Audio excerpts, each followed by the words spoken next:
Bonsoir et bienvenue pour ce mercredi soir et toujours notre étude ou partage sur cette portion de l'Écriture que nous dans Jean le chapitre 8, le verset 30 à 32. Comme Jésus parlait ainsi, plusieurs crurent en lui, et il dit aux Juifs qui avaient cru en lui, « Si vous demeurez dans ma parole, vous êtes vraiment mes disciples. Vous connaîtrez la vérité, et la vérité vous affranchira. » Que Dieu bénisse la lecture de sa parole, et que Dieu bénisse ceux qui peuvent nous de l'étranger, et ceux qui sont connectés localement. Le thème qui nous est abordé, ou le titre qui nous commence à partager, à nous l'autre, c'est la vérité.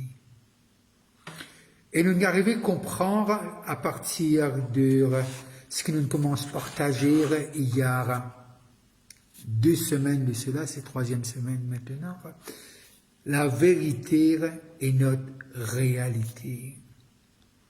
Et n'a parfois un lit pas refléter nos réalités, pas refléter la vérité. Mais là, Christ tire à ceux qui finissent croire, il dit, si je demeure dans mes paroles, et je vraiment mes disciples, et je peux connaître la vérité, et la vérité pour libérer. Et nous avons besoin de comprendre ce qui est, bien que 2 Corinthiens 5, 17 dit nous, tous ceux qui sont en Christ, nous avons une nouvelle créature. Les choses anciennes sont passées et toutes choses sont devenues nouvelles. Et là, nous arrivons à comprendre ce qui est cette portion de l'Écriture. Et nous touchons ça la semaine dernière, de ce que nous avons besoin de comprendre quand Dieu crée nous étudions ensemble le psaume 139, le verset 14, comment Dieu dit il crée nous, made, et le mot made, wonderfully made, qui veut dire nous finissons créer. Nous finissons la façon qui mondiale façonne-nous, c'est la perfection. Mais à partir de Genèse, le chapitre 3, nous arrivons à comprendre ce qui est arrivé dans le jardin d'Éden et que toutes choses changèrent et que l'homme maintenant les vit plus par sa réalité que la vérité. L'homme les vit par son émotion, ce qu'il ressentir plus ce que Dieu il dit. Et là, nous devons bien comprendre ce qui, même qui le psaume 139, est clair et net, comment nous finissons, comment Dieu nous crée nous, mais nous devons arriver à comprendre ce que, comment nous finissons élevés dans le monde, et pas tout qui grandit dans une famille chrétienne, et nos parents finissent élevés nous dans façon qu'ils nous pensent bon, pour les venir, mais simplement, façon de finir élever, les faire nous, un produit de l'environnement, un produit de côté nous sorties génétique et d'environnement. Et là, nous arrivons à comprendre ce que bien que Dieu nous crée nous, d'une façon extraordinaire, mais comment nous fait élever, n'est pas nécessairement dans toute la vérité. Est-ce qu'il peut blâmer nos parents? Non, loin de là, loin de là. Nous devons regarder les choses comme elles sont. Et façon de finir élever, et nous arriver à comprendre, et nous finir élever dans une situation extrême, pour bien survivre. Et il y en a d'autres qui finissent élever dans une famille difficile, et il y a l'abus, la violence domestique, ou bien la séparation, le divorce, qui veut dire, parfois on a un peu aussi produire de beaucoup de traumas.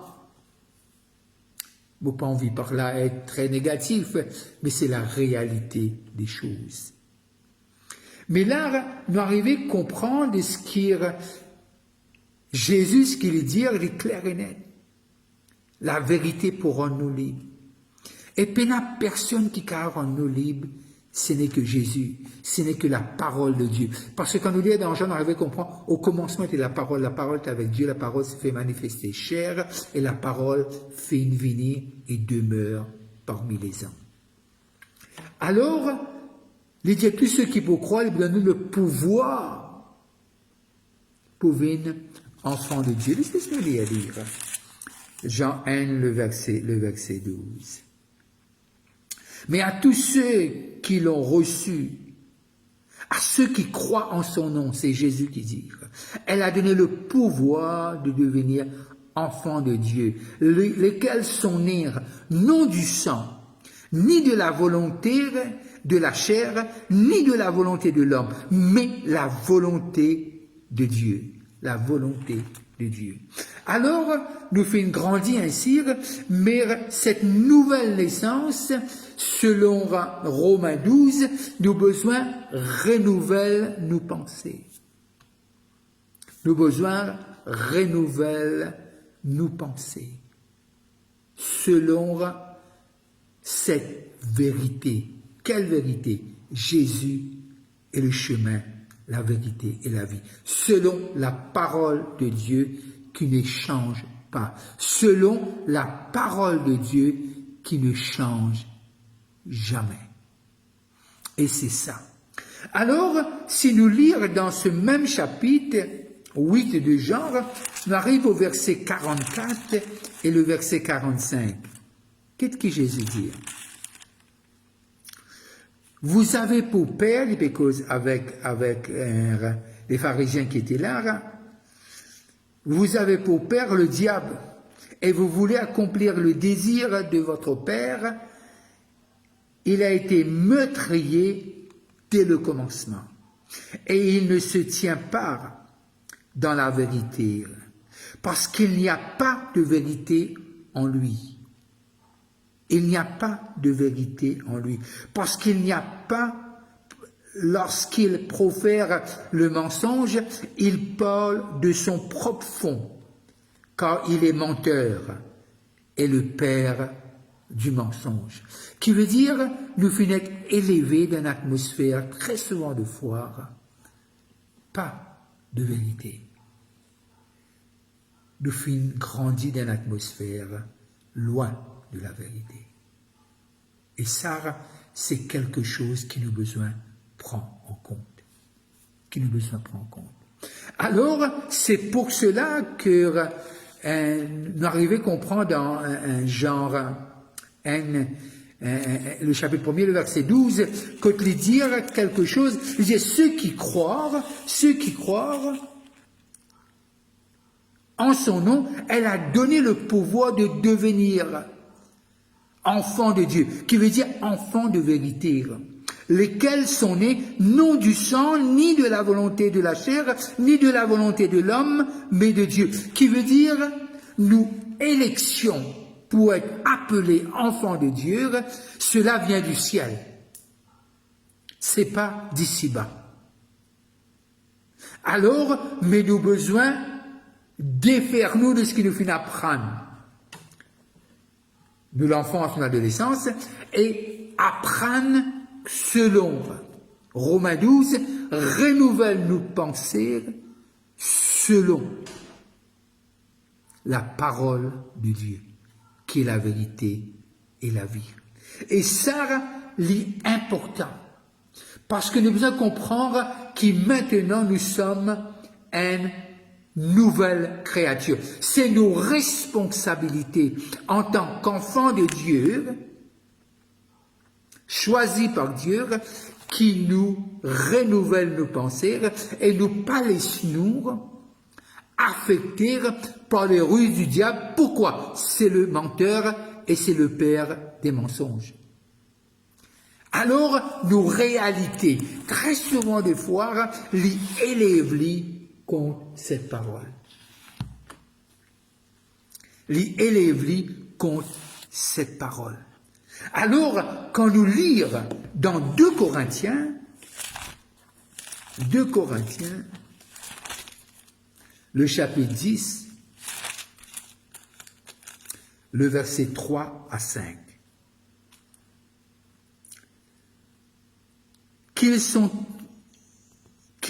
eu, pardon, 2 Corinthiens, pas premier, excuse-moi, 2 Corinthiens, le chapitre 10, le verset 3 à 5. Si nous marchons dans la chair, qui veut dire les pécauses de nos anciennes natures, nous ne combattons pas selon la chair. Car les hommes avec lesquels nous combattons ne sont pas charnels, mais elles sont puissantes par la vertu de Dieu pour renverser des forteresses. Qui dit ça, une forteresse? Nous renversons les raisonnements et toute hauteur qui s'élève contre la connaissance de Dieu. C'est quoi la connaissance de Dieu? C'est la vérité. Et nous amenons toute pensée captive à l'obéissance de Christ, l'obéissance de la vérité. C'est nos responsabilités en tant que maintenant sauvés, nés de nouveau par l'Esprit, qui nous pas vivent par nos émotions, mais qui nous croient dans cette parole qui est véridique, et toute chose qui élève, et très souvent des fois, cette redevine nous réalité. Et quand Dieu nous promet nous la vérité, et parfois nos réalités lisent complètement le contraire de ses promesses et ce qui est Dieu, ce que Christ a accompli pour nous à la croix. Ce que Christ a accompli pour nous à la croix. Alors, c'est nos responsabilités, c'est pour cela que la prière, le parler en langue, la méditation est clé. L'homme ne vivra pas de pain seulement, il vivra de toute parole qui sort de la bouche de Dieu. Il vivra de tout ce qui est vrai. Et c'est par la vérité qui nous emmène captifs toute chose qui s'élève contre ce que Dieu nous a promis, ce que Dieu a fait à la croix et ce que Dieu... Mais comment nous sommes capables d'amener ça? Nous allons dans l'épître de Jean, le chapitre 2, le verset 20. 1 Jean 2, 20. Pour vous, vous avez reçu l'onction de la part de celui qui est saint, et vous avez tous de la connaissance. 21. Je vous ai écrit non que vous ne connaissez pas la vérité, mais parce que vous la connaissez, et parce qu'aucun mensonge ne vient de la vérité. Qui est menteur, sinon celui qui nie que Jésus-Christ est le Christ, celui-là, etc. Alors, nous avons besoin de comprendre ce que l'immétrie claire, je vous ai écrit, non. Je vous ai écrit non que vous ne connaissez pas la vérité, mais parce que vous la connaissez et parce qu'aucun mensonge ne vient de la vérité. Alors, c'est nos responsabilités. Quand quelqu'un dit comment nous connaître un biais les fausses. Nous connaissons un biais fausse parce que nous connaissons comment un biais qui est vrai, authentique était. Nous connaissons ce point, nous connaissons qui n'a. Alors, vos pensées, parfois, nous avons envie de connaître qui mensonge. Non. Si nous connaissons la vérité, ils pourront nous libres de tout mensonge. Si nous connaissons la vérité, ils pourront libérer nous de toute chose qui est capable de faire nous croire qui nous mérite ces choses. C'est Christ, il paye tout à la croix. Et l'acte rédigé contre nous, selon Colossiens, a été déchiré. C'est pas que nous, personne n'a qu'à payer pour ce péché. Personne. Personne. Mais Christ a tout payé à la croix. Alors, ce qui est vrai, lorsque nous investissons dans ce qui est vrai, lorsque nous investissons dans ce que Dieu a dit, lorsque nous investissons dans celui qui a le pouvoir, faire toutes choses nouvelles. Peut-être tu as été marqué au feu rouge. Il y a tellement d'événements, tellement de situations, tellement de choses qui te disent à toi-même c'est fini. Mais Dieu a le pouvoir pour faire toutes choses nouvelles. Seul Dieu a le pouvoir de le faire. Personne d'autre ne peut le faire. Et non seulement il le fait bien. Lorsque nous lisons la généalogie de Christ, nous arrivons à comprendre combien miséricordieux est Dieu.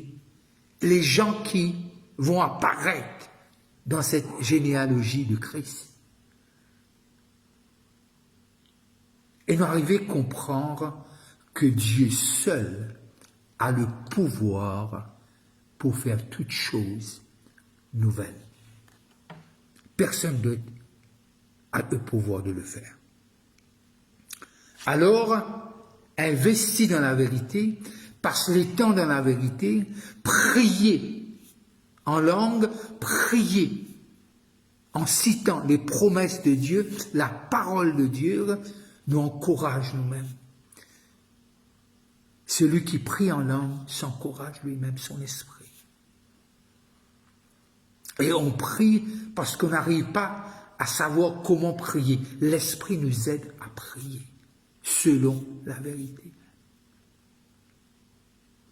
Et la vérité, il peut amener nous loin. Il peut faire nous progrès accélérés.